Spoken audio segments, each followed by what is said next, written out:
de uma gravação de jingle, que eu já estava fazendo alguns trabalhos profissionais na área da música, e eu conheci a Fernanda Brum. Fernanda, que hoje é uma irmã para mim, né? E ali naquele estúdio, ela começou a compartilhar comigo o que Deus tinha feito na vida dela. E ela estava recém-convertida. Ela tinha voltado para Jesus. E pasme, através de uma música minha, do Altos Louvores, me vendo cantar no Rio Sampa. Nossa, e eu não a conhecia pessoalmente. E ela já estava gravando o primeiro disco dela, e eu só a conhecia de longe. Ali eu tive um contato de perto. E a Fernanda começou a conversar comigo, e eu via no olho dela a paixão por Jesus. O amor que ela tinha por Deus, e como ela se importava com o Espírito Santo. E ela disse para mim assim: Estela, eu tenho muito medo de entristecer o Espírito Santo, porque só eu sei de onde ele me tirou e o quanto ele me perdoou. Quando ela falou isso para mim, a minha ficha caiu. Sim. E eu pensei assim: eu nasci no lar cristão e já faz um bom tempo que eu não me importo com o que o Espírito Santo pensa ao meu respeito. E ali foi uma chamada para uma conversa séria que eu tive. E começou uma amizade. Eu viajei para Curitiba para cantar com Altos Louvores. A Fernanda também estava nessa viagem. E nessa viagem ela bateu na porta do meu quarto, que eu estava com a minha irmã Lislane. E ela disse assim: olha só, é muito estranho o que está acontecendo, mas Deus está mandando eu ser amiga de vocês. Então eu queria saber se vocês aceitam que eu seja amiga de vocês. Aí eu falei: é estranho, mas tá bom. Se Deus falou, tá falado. Vamos ser amigas. Todo mundo novinha, 20 anos, tinha a vida toda pela frente. A gente não tinha medo e a gente abraçou essa amizade. E virou uma irmandade mesmo. A gente criou um lugar chamado Quarto Rosa, que era na casa da Fernanda, onde a gente se reunia para orar. E às vezes a gente passava a noite toda orando. E ali a gente começou a mergulhar em Deus. Começou a participar de seminários, começou a orar junto, a jejuar. E começamos a orar pelos nossos maridos. Sim. E o que aconteceu? Eu apresentei para Fernanda aquele que seria o marido dela. Que ele era meu produtor, tocava para mim, Olha. já tinha sido tecladista do Altos Louvores. Sim. E hoje ele é o pastor Emerson Pinheiro, marido da Fernanda, há 25 anos. A Fernanda começou a orar para que Deus enviasse um marido para mim. Né? A gente sonhava com a nossa casa, com nossos maridos, mas eu não esperava que eu iria voltar para o Odilon. Mas um dia ele me chamou, me telefonou, e ele falou: Estela, eu queria conversar com você. Aí nós nos reunimos de novo.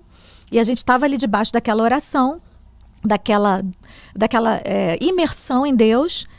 E o Odilon falou: olha, eu voltei para Jesus, eu me reconciliei com Deus, porque ele estava muito desviado. Ele estava. E você orava pela transformação dele? Eu já tinha desistido, Karina. Eu já tinha desistido dele. Eu já tinha desistido, eu achava que isso não era algo possível. Sim. A gente já estava há 2 anos separados.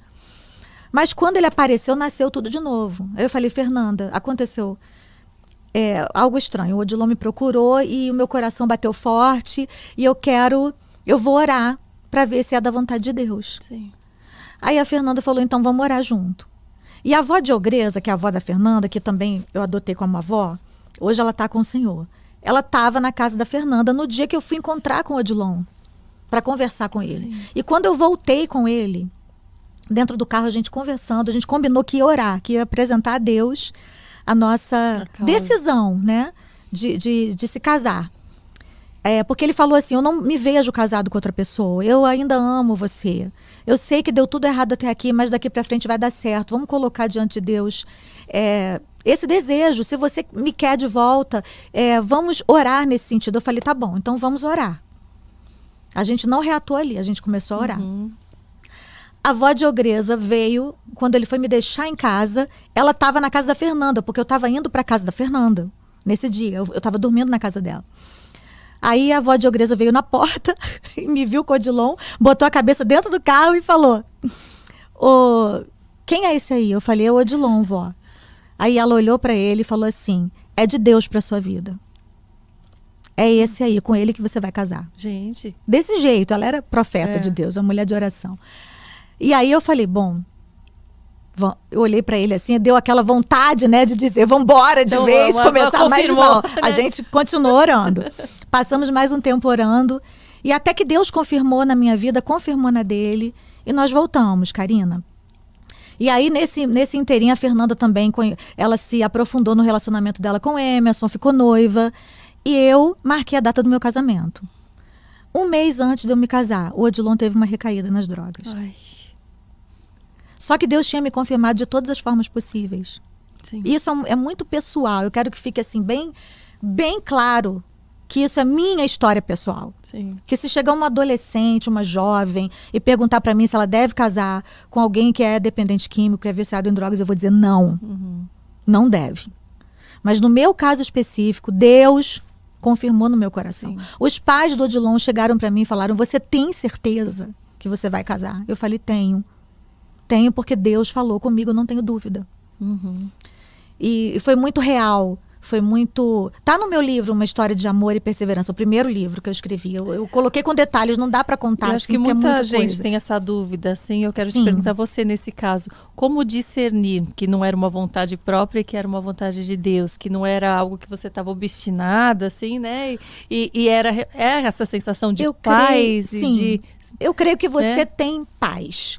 Você tem certeza. Isso é algo que você só consegue tendo um relacionamento com Deus. Isso é algo pela fé. Sim. Não adianta eu te falar da minha experiência, porque você tem que ter a tua experiência. Sim. Sabe? Tem que ser algo pessoal. O relacionamento com Deus é algo muito pessoal e único, e individual. Sim. E eu tinha certeza de que era para ser. Então eu mergulhei e fui. Marcamos o casamento para 9 de dezembro de 1995. E eu tive medo até que ele não fosse. Porque quando ele estava imerso nas drogas, ele ficava às vezes 3 dias sem aparecer em casa. Né? Na cocaína, quem tem algum conhecido ou familiar que é dependente químico sabe o quanto é difícil. E a família toda vira codependente, né? Daquela pessoa, daquele vício. E sofre junto com aquela situação. Sim. Mas ele foi ao casamento, nós nos casamos. E o meu primeiro ano de casamento foi um luto, foi muito difícil. Foi uma luta, porque a gente não viveu uma lua de mel, a gente viveu uma lua de fel. Foi muito difícil. É importante que eu diga isso aqui, e eu sempre gosto de compartilhar isso quando eu tenho oportunidade, porque as pessoas às vezes veem a gente cantando. Nada pode calar um adorador. Sim. Mas elas não entendem o que a gente passou para conseguir ter autoridade para declarar isso. Sim. Quando eu me casei com o Odilon, e eu estava gravando o meu primeiro disco, Tira-me do Vale, o nome do disco. E essa canção é uma canção do Livingston Farias, um compositor muito amigo, querido, que a gente tem um respeito, uma admiração muito grande por ele. Ele também compõe muito para Fernanda Brum e para muitos outros cantores. E o Livingston, ele me deu essa canção no momento, era um ouro que ele tinha, uma canção, é uma das mais lindas que ele já escreveu. E quando ele me deu... Ele não sabia o quanto ele estava sendo usado por Deus para colocar essa palavra profética na minha boca. Por quê? Durante o meu primeiro ano de casamento, foi o ano em que eu cantei essa canção. E todas as noites, o Odilon chegava em casa de madrugada. Ele chegava 3 da manhã. Ele chegava drogado. E eu chorava, sofria. E eu achava que a qualquer momento iam me entregar o corpo dele. Que ele ia chegar morto. E eu falava: meu Deus, eu casei para ficar viúva. Com 23 anos. E aí, tinha vezes que eu falava: Deus, me revela onde ele está, que eu vou lá buscar. E Deus me mostrava. E eu saía de casa e ia lá onde ele estava. Muitas vezes buscar numa boca de fumo e trazia para casa. Às vezes eu andava pela rua e o carro dele estava vindo, eu parava o carro, entrava no carro e falava: vamos hoje, vamos para casa, que senão você vai morrer. Eram coisas assim sobrenaturais. Em algum momento você se perguntou se você tinha entendido errado? Sim, se claro. O propósito era outro, claro. E aí Deus me fazia viver essas experiências. Sim. E isso me dava certeza de que ele estava no negócio. E eu tinha intercessores orando por mim. Karina, é muito importante na hora da batalha a gente ter pessoas que intercedem por nós.